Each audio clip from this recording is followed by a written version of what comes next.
Dave Leslie from the Baby Animals. Welcome back to Australian Musician. Thank you very much, Greg. Thank you for having me. We're having a chat today because we're talking about this unique 2-day festival at the Shoppingtown Hotel in Doncaster called WANSTOCK. Do you enjoy these multi-band gigs where you get to hang out and meet other bands?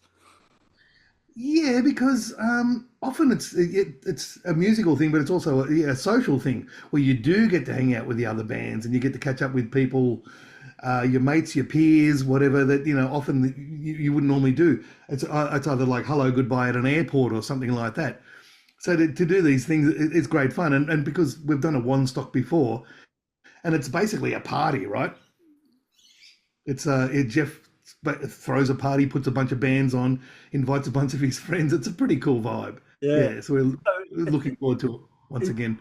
WANSTOCK, so it's the idea of Jeff Wansborough, a guy I haven't met before, but apparently he's a big pub rock fan from the 70s and 80s. Did you know Jeff before WANSTOCK? No, no, I only just met Jeff through one stock, Yeah. but evidently his reputation as a party thrower is well and truly upheld, and so, yeah, so it should be good. It's over 2 nights this year too, which should be Yeah. good fun. Yeah. So did Baby Animals play the Shoppingtown Hotel back in the day? I think we may have back in the day. Yeah, the Doncaster Shoppos was one of the ones on the circuit sort Yeah. of thing. Yeah, I think probably 12 or so years ago, and then we did the one stock last year. So we haven't, yeah, getting back there. Yeah. So when you think back on the Baby Animals career, what highlights immediately come to mind? Oh, do you need a top five? I mean, there's quite a few. One of the major ones for I think, well, for me, was the first time we ever did a major tour, a European tour. We luckily enough got the support tour to Brian Adams through Europe, which was just mind blowing, really. The first time we'd ever played on a really, really big stage, like stadium style. And we were kind of a bit of a glam rock band at that point, and sometimes the audiences were a little less hospitable, but we kind of learnt quickly how to kind of win them over, sort of thing. But that was just as a big tour, and we were really well looked after. And you realise that these people, especially Brian and his band, he's probably pretty much still got the same guys. They got nothing to prove. They're really nice fellas, or they're just there just to have fun and play music. So that was a really good experience for Yeah. me.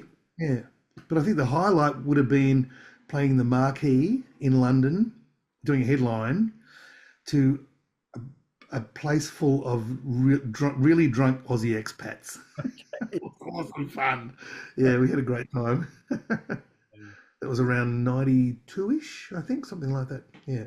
Yeah. Yeah, you also toured with Van Halen. Did you pick up any tricks from watching Eddie? You can't what am I trying to say? You can't not glean something from watching that guy play night after night. It's just like, oh my God, that's why he's him. He's just this. It's otherworldly. I found it otherworldly. I mean, I'd ask him to show me things. He was like, I don't need to, don't ask me that sort of thing. You get embarrassed. I'm like, no, I mean, don't worry about it. But just watching him play and watching him improvise and just the way, just he's the whole thing, you just go, it's otherworldly. Yeah, I've never seen it before or since, pretty much. And then you go, oh, that's why you're Edward Van Halen and the rest of us are just the rest of us.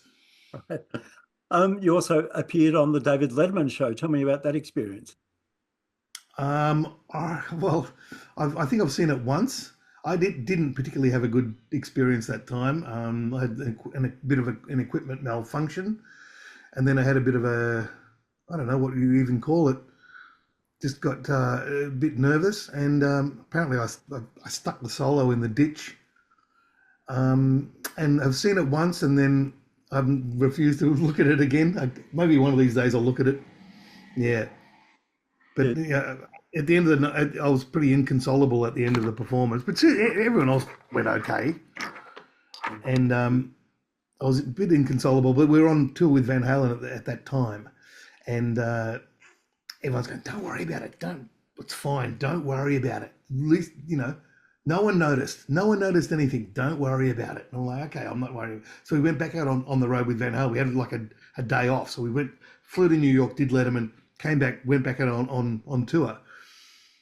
I'm sitting there the next day in our dressing room, and there's a knock at the door. Bang, bang. Edward Van Halen sticks his head around and goes, nice solo. I'm like, oh. He goes, what happened? I'm like, I don't know, man. I don't know. I just lost my cool, man. I freaked out. But anyway, I'll watch it one of these days. Maybe when I'm mature enough to own my shit, I'll watch it and see what happens. It might not be as bad as what I thought, but it was pretty bad at the time. Yeah. Anyway, I must live and learn. seek it out myself and have a look. Well, okay. Well, let me know what you think. Each Baby Animals record had a different record producer. Was there one producer that really got the band and was easy to work with? Yeah, the first one. Yeah, Mike Chapman, fellow Australian. His track record speaks for itself as far as songwriting and producing and everything like that. He got it, and in retrospect, we probably could have stayed with him, but we were kind of, I don't know, looking to explore other things, and we wanted to be Living Colour because we love Living Colour, and we wanted to explore the musicality kind of thing of it, and so we went with Ed Stasium, who'd done Living Colour, and the Ramones, which was good with me. That was a different experience as well. But I think from a song point of view, Mike is untouchable. He's the guy. He wrote so many unbelievable songs. I mean, he's Googleable, and yeah, he would be the guy. Yeah. Have you work with him again, Mike? If you're listening, have you recorded your guitar parts the same way all the way through? Pretty much. Yeah. What we do is usually record as a band, like the three of us. Put the bed down, rhythm guitars and everything like that. Just get the rough shape, and then have a listen. The best drum take, best bass take, and often they were the same. Often it was like, okay, we'll go with take number 3 on that one, and I might recut some rhythm guitars. Usually, probably recut the rhythm guitars and then overdub solos and things like that. But it was very much usually recorded as a group, rather than built up from layer by layer kind of thing. Yeah. Is there a guitar track that you're particularly proud of? I kind of like the solo in Don't Tell Me What to Do, because I always wanted to do, ever since having listened to Axis Boulder's Love, the track Castles Made of Sand, Jimi Hendrix, there's this reverse guitar solo, which I've since put into Pro Tools and reversed it, and so you get it, you get what it is in what he actually played.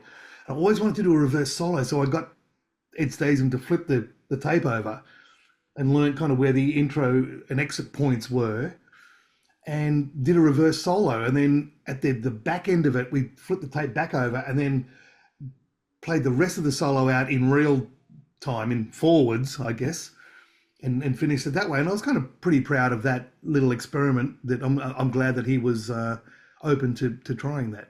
Yeah. Yeah. I was lucky enough to spend some time yesterday with Bob Clearmountain.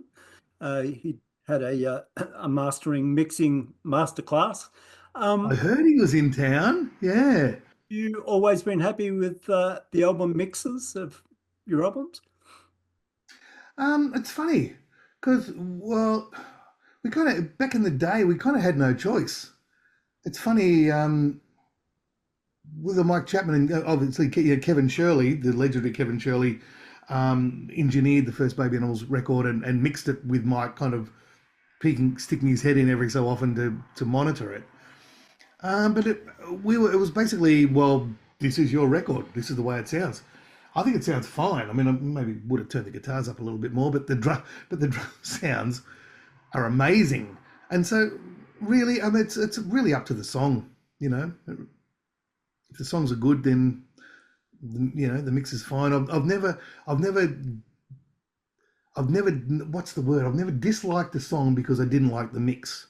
If it's a good song, it's a great song. And you don't really, the mix is kind of like, well, that's the way it's presented, sort of thing. Yeah, Um, you can't spoil a good song. yeah. The last studio album was in 2013. This is not the end. Any thoughts of recording new music? Yes, we've been sifting through 10 years worth of demos as we speak, and we're looking to record sometime this year, Oh, wow. which is good. It's funny. Suze's kids have both flown the coop. My kids have flown the coop. We're like, oh, we got some time now. And there's still tons of ideas, and that's the big problem now is sifting through all this stuff that we've got in different stages of completion. Some are nearly done, some are just little gems, but the reason why you've demoed them is because they are a gem. So it takes a little bit of time to then explore that, as a band. But yeah, we're looking to do something this year, Oh, that's which would be great. really good because I reckon there's life in it. There's still life in it. Yeah. Yeah. So, playing one stock, what's the stage rig going to be? My rig personally, Yeah. a Marshall and an AC30. Oh, okay. Yeah, yeah. I kind of stole the AC30 idea from Chris Cheney because his guitar sounds always immense, but then his hands are immense, his talent's immense. But the AC30 thing, just one works with the other. One brings to the party what the other one doesn't, and so I'm finding that at the moment that's a really good little combination. Yeah. Yeah, and You still sorry, using the Grubisa guitar?